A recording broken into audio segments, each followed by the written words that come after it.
नमस्कार. आज आपण एका खूप महत्वाच्या संकल्पनेवर बोलणार आहोत. गौतम बुद्धांनी सांगितलेला मार्ग. हो, दुःखाच्या पलीकडे जाण्यासाठीचा. अगदी. तो म्हणजे अष्टांगिक मार्ग. आपल्याकडे काही प्रश्नोत्तर आहेत यावर आधारित. त्यातून आपल्याला या मार्गाची म्हणजे त्याच्या 8 अंगांची ओळख होईल. बरोबर. आपलं उद्दिष्ट काय आहे की फक्त अर्थ नाही समजून घ्यायचा, नाही. तर ही 8 अंग एकमेकांशी जोडलेली कशी आहेत आणि आपल्या रोजच्या जगण्यात त्याचा विचार कसा करता येईल हे पण बघायचंय. अगदी, ते जास्त महत्वाचं आहे. चला तर मग सुरुवात करूया. पहिलं अंग. सम्यक दृष्टी. हो, सम्यक दृष्टी म्हणजे योग्य दृष्टिकोन. पण याचा नेमका अर्थ काय? म्हणजे फक्त पॉझिटिव्ह थिंकिंग आहे का हे? नाही, त्याहून खूप खोल आहे हे. सम्यक दृष्टी म्हणजे गोष्टी जशा आहेत तशा पाहणं, वास्तव जसा आहे तसं स्वीकारणं. अच्छा. या 4 आर्य सत्य समजून घेणं खूप महत्वाचं आहे. दुःख आहे, दुःखाला कारण आहे, दुःखाचा निरोध शक्य आहे आणि त्या निरोधाचा हा मार्ग आहे अष्टांगिक मार्ग. ही समज आली ना की बघण्याचा दृष्टिकोन बदलतो. अगदी. ही पहिली पायरी आहे ज्ञानाची, जी पुढच्या प्रवासाला दिशा देते. बरोबर. म्हणजे वास्तव स्पष्ट दिसलं की पुढचं पाऊल टाकणं सोपं होतं. आणि ते पुढचं पाऊल म्हणजे सम्यक संकल्प. अगदी बरोबर. दृष्टी आणि संकल्प जोडलेले आहेत. योग्य दृष्टी आली की आपले हेतू, आपले संकल्प ते पण योग्य दिशेने जातात. सम्यक संकल्प म्हणजे मनात योग्य निर्धार करणं. यात मुख्य 3 गोष्टी आहेत. नैष्काम्य संकल्प म्हणजे अनासक्ती. हो, अनासक्ती.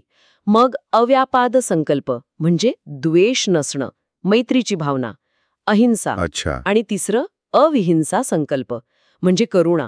आपले हेतू स्वार्थी नसावेत, द्वेषपूर्ण नसावेत. तर इतरांच्या भल्यासाठी आणि स्वतःच्या मानसिक शुद्धीसाठी असावेत. बरोबर.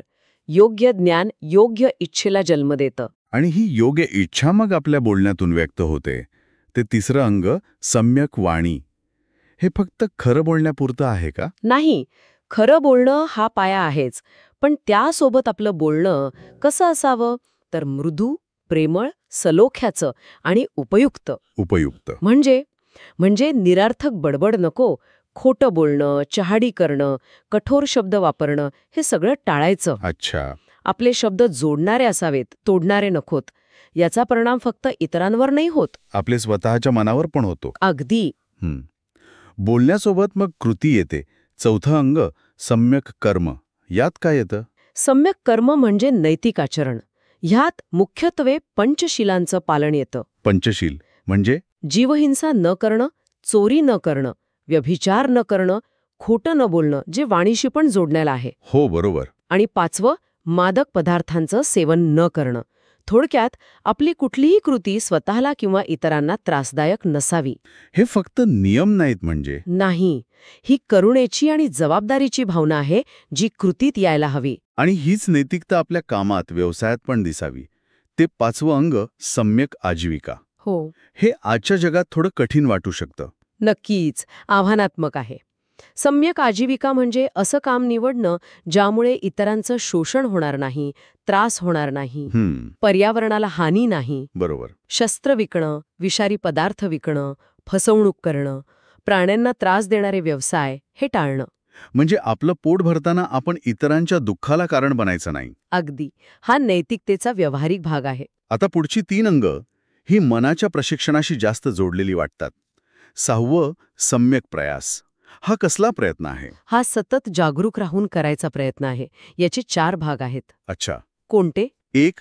मनात वाईट विचार म्हणजे द्वेष, लोभ येऊ न देण्याचा प्रयत्न. 2. आलेले वाईट विचार काढून टाकण्याचा प्रयत्न. 3. मनात चांगले विचार, मैत्री, करुणा निर्माण करण्याचा प्रयत्न. आणि 4.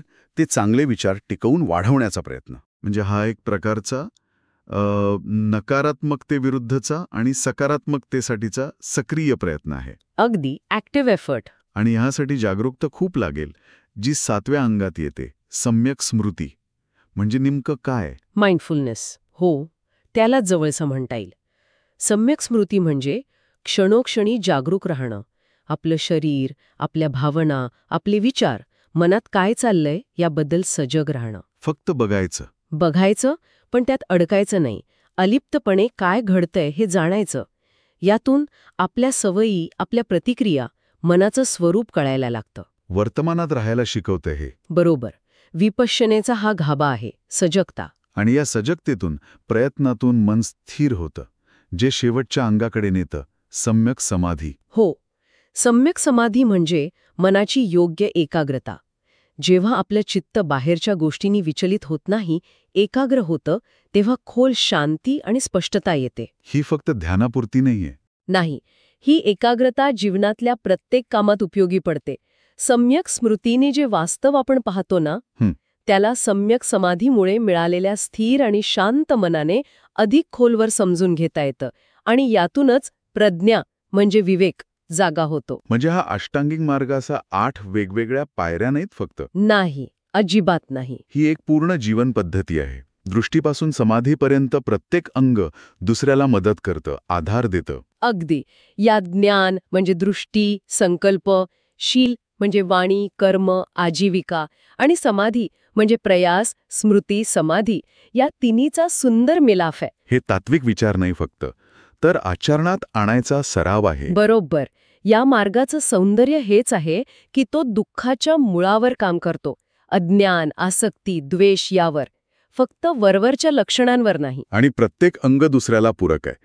एका ठिकाणी सुधारणा झाली की दुसरीकडे मदत होते. नक्कीच. तर आज आपण या अष्टांगिक मार्गाची ओळख करून घेतली. ही 8 अंग बघितल्यावर एक विचार मनात येतोच. बाहेरच्या जगात योग्य वागणूक यांचा समतोल साधायचा असेल तर या मार्गातली कोणती तत्त्व आपल्याला सर्वात जास्त उपयोगी पडू शकतील किंवा दिशा देऊ शकतील, हा विचार प्रत्येकाने करायला हरकत नाही. खरंय, विचार करण्यासारखा मुद्दा आहे.